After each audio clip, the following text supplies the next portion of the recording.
As I typed the last few words on the keys to my keyboard, the realization set in. I wrote a book. Yay! Now what?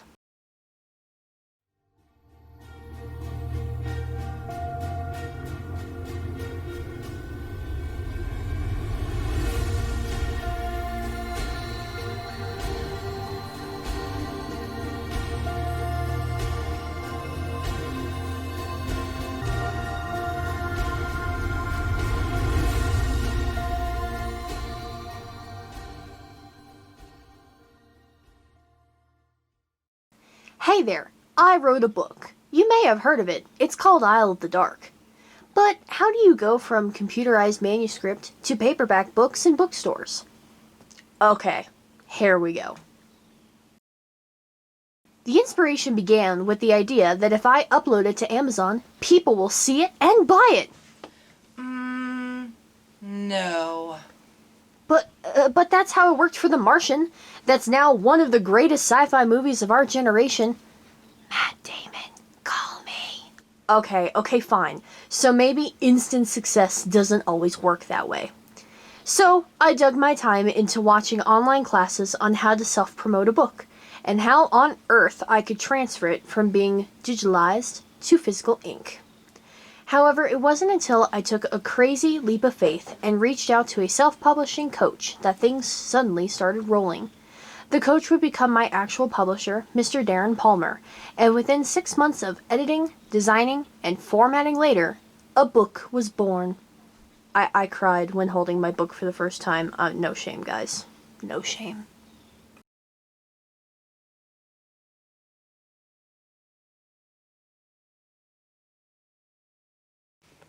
Now, I have to point out that during the 6 months I worked on my novel, I also started a show to start building some fans and work on my terrible public speaking skills. Guys, I don't look it, but I'm shy. Mr. Palmer had arranged for me to be on a radio talk show with him, something he did for his followers and to boost awareness for new authors. I was not ready. I was terrible at speaking, I was nervous talking to others about myself. It was just a whole ball of nerves wrapped into an impending deadline doomsday date.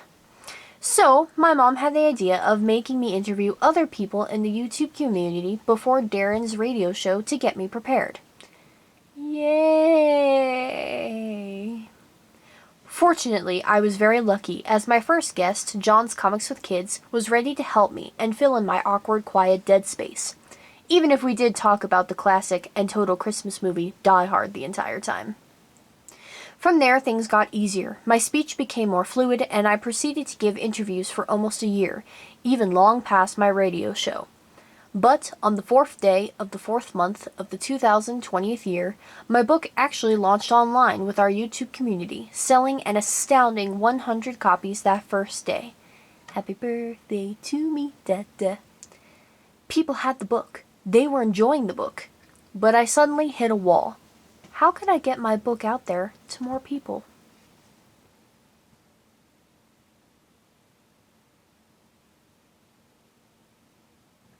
Promotion and marketing. An author's worst nightmare. If you're shy or socially awkward like I am, you find that talking to complete strangers about yourself is really hard.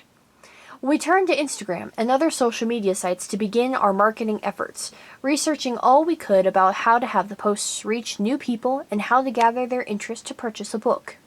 I have discovered that the author community is close-knit and generous, giving each other support, as we all understand how difficult this journey is. For example, I met author Fleur Bradley at a book signing, and I had no idea how supportive and kind she would be, especially since she's a worldwide best-selling author. I also met James Fay on Instagram, and he is as kind as he is talented. I can only hope that I am able to use my success to help an upcoming author who is in the same position as I am now in the future. But that couldn't be it. There is also just an accomplished feeling that comes with knowing your book sits on real bookshelves displayed for people to see. So, with these new public speaking skills, I was able to start presenting myself to local bookstores. Whoo boy, I was not ready for the work time that needed to be invested into that. In the beginning, I would just email local bookstores, asking if they did consignment. But it was far too easy for bookstores to say no or to not answer at all, for the method was way too impersonal. After dozens of no's and no responses, it became clear that I had to change my tactics, even if I didn't wanna. It took some time and a few days sitting down with Mom to call bookstores together before I started to be able to call them on my own. And that was just the start. Through emails, then calls, many bookstores in Colorado began to agree to do consignment, but for a lot of them, it meant driving to different towns to meet with the owners and drop off books. Downtown, into the mountains, hours south and hours north, our weekends were becoming our road trip days as we made the ventures off all over the state. I even managed to get into an actual book signing, with 2 more scheduled for the near future. Cornerstone, Bookends, Narrow Gauge, Wampus Books, Sudden Fiction, Books Are Awesome. Every bookstore that is now a part of this journey you can find on my website at www.rinaBrownAuthor.com. Alright, here we are in another bookstore. This officially makes 29, so thank you all, and thank you to West Side Stories for accepting a few of my books. The journey continues, viewers. I will catch you all later. Alright, here we are. This is bookstore number 30. This is a Wampus Used Book in Loveland, Colorado. So make sure to check them out if you are local and in the area. But guys, we are steadily on the climb, and thank you to everybody who's had support and has been giving support. And I will see you all later. Each bookstore owner is different. Each deal separate. But every yes is a victory made. And we haven't stopped there. Having tapped Colorado dry, our gaze has fixed beyond the mountains and past state borders. And through the support of my persistent mom, family in Florida, and friend Lawrence Everett in Ohio, as well as the work done in the last few weeks, I have made it into 8 states that now carry Isle of the Dark and Tales of the Weird and Strange. But even still, this is just the beginning, for my next goal is to have at least 1 bookstore in every state in the U.S. carry my books.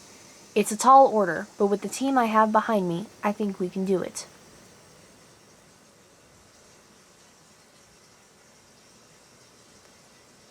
If there was one thing I would tell you to take away from this, it would not to be afraid. I have been dragging my own feet because I have been afraid of what I do not know, but every time I have broken out from my bubble, only good things have happened. I would also tell you to thank those who support you. My mom has become my manager and promotion wizard. My brother has taught himself basic CGI and computer animations to create advertisements for my book. I have family and friends who are willing to give shoutouts and go out themselves to show the book to other people. So let me give out my thanks to the individuals who have helped me. You know who you are. And everyone watching, don't think this is the end.